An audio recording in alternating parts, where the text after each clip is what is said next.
My name is Adrianne Gunter, and welcome to my writing life. Today is November 12th, 2019, the 12th day of NaNoWriMo. So yesterday was, a bit of a mess. My brain did not want to do anything, so I managed to write 12 words. Still counts. However, now my brain feels like it's working, so I think I needed that day of rest, which is great because rest can help fuel creativity. As such, I just had a 10-minute sprint and I wrote 187 words. Not bad. And in writing those words, I noticed how I'm insistent on writing every freaking step of a character's journey.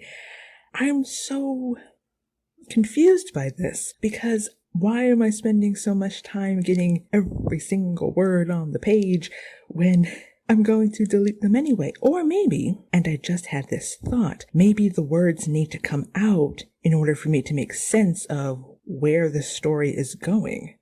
I mean, I've revised 2 other novels. They will never see the light of day. And I know that in revision, I will end up deleting things. So, maybe I've grown as a writer. You know what? That's a good question. Have I grown as a writer? I need to do some assessment. Perhaps I have. I mean, I notice how I'm more willing to take more chances with characters, and I notice how I'm more willing to write myself into a corner, because then I can write myself out of it. Maybe that's what happened yesterday. Maybe yesterday's dismal word count was because I forgot my rules. One of my rules is, like I said, write myself into a corner and write myself out of it. Another rule is, when in doubt, reverse motivation. Meaning, when a character is going one direction and I find myself bored with it, do the opposite. So far, that helped me out earlier when a character got everything she wanted, and then I was bored. So I turned around and wrote that, no, she gets attacked. Either way, this was the first 10-minute sprint. I'll update with the next. I just realized this is one of the worst sentences I've written so far. Such an observable demonstration gave her the information she needed to set up her tent in a location that would guard. I can't even get through it. Oh my God.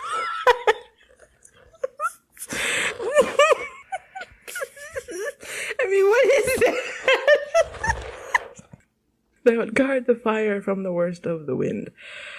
Oh, that's bad. That is bad. I can't even. I have to stop here. I'm going to use this recording to talk about both Writing Sprint 2 and Writing Sprint 3. What I've noticed is about the 1-minute mark before it counts down to 0, I'm in the zone.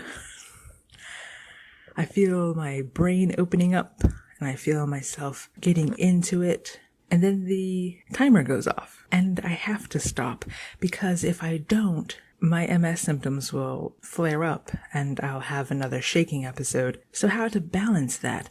I guess I just have to roll with it. Well, that's fascinating. I also notice how, as I'm typing, I'm kind of moving my mouth along with my words. When my multiple sclerosis advanced, I lost the ability to write the way I used to, so I had to reteach myself how to do it. And one of the pieces of advice I received was try to speak it. The speech software I was using used to be free, now they charge, jerks. So I'm sitting at the computer, moving my mouth and typing at the same time. And it's actually kind of funny, but you know what? Whatever works. It works. See you at the next writing sprint. Writing sprint 4. 211 words. The grand total for today is 817 words. Not bad. Much better than 12 words. Thank you for watching. You are awesome.